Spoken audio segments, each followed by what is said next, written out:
Kaugnay naman ng funds kami, giniti dyan na police na hindi siya kundi ang state witness na si Bituaso ng utak nito. Base yan sa affidavit niya, ibinigay ni Secretary Picson sa Senate Blue Ribbon Committee. Saksi si Sandra Aguinaldo. He needed some cash that night. So I went, I was at that time with Mrs. Napoles and her husband.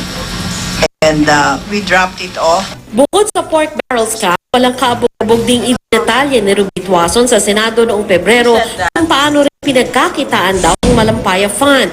Pero kwento ni Napoles sa draft affidavit na isinumite ni Rehabilitation Czar Panfilo Lacson sa Senado, si Tuason umano ang lumapit sa kanya para sabihing makakakuha siya ng pera mula sa Malacanang na gagamitin sa 2010 presidential elections. Kalaunan, nalaman umano ni Napoles na mula ito sa Malampaya Fund. Ayon sa affidavit ni Napoles, sa 900 million pesos na pondo mula sa Malampaya, 60% o 540 million pesos ang komisyong hiningi ni Tuason, pero papartehan pa umano ang iba pang tao. 5% naman o 45 million pesos ang komisyon ni Napoles, habang ang natirang 315 million ay para sa production costs. Sabi pa ni Napoles, nang ma-release ang Malampaya Fund ay nakapagtayo ng 300 million pesos na bahay sa Dasmariñas Village, Makati, Tuason. Ito rin ang binansagang Malampaya Mansion ni Senador Jinggoy Estrada sa isang privilege speech. Pero sabi noon ni Tuason na ipatayo ang bahay dahil may kakayanan naman ang pamilya niya.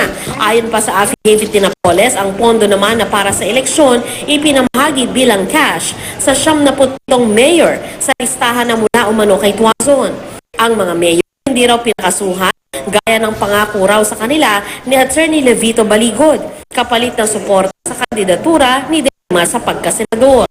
Wala ho akong nakita ni Anino nung 97 mayors na ito nag-conduct ng field investigation. At abogado ng ombudsman ang pumunta sa 97 municipalities na ito na kumpirma nila na peke yung mga pirma ng mga mayors na ito.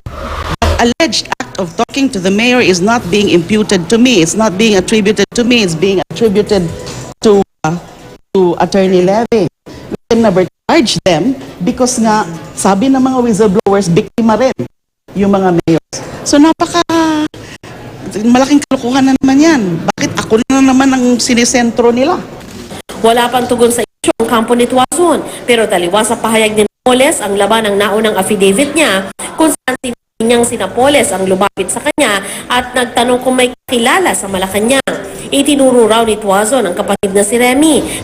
Kalaunan, may mga dinadalang pera na raw sa bahay ni Tuason na ayon sa kapatid niya ay pinipap ni Attorney Jess Santos, kilalang abogado ni dating First Gentleman Attorney Mike Arroyo. Nauna nang itinanggi ito ni Santos at Ginoong Arroyo. Sa reklamong inihain ng DOJ sa Ombudsman, kaugnay ng Malampaya Fund, 24 ang pinakakasuhan kasama si dating Pangulong Gloria Arroyo. Sandra Aguinaldo ang inyong saksi.